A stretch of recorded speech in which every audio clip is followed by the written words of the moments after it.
How can PPC be used to support A/B testing for listings? When are we using ads to support A/B testing? Really important, let me share with you what we don't do.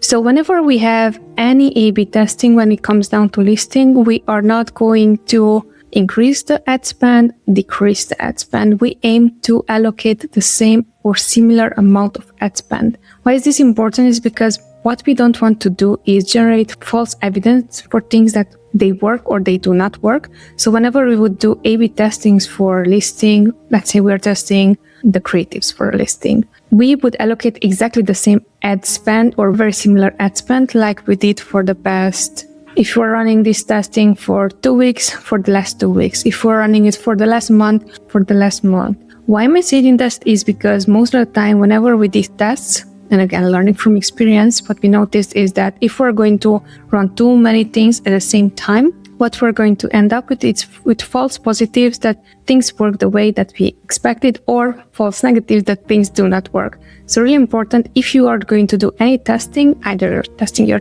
title, either your main image, either the rest of the images, make sure that while you're testing it, you're going to allocate the same amount of ad spend.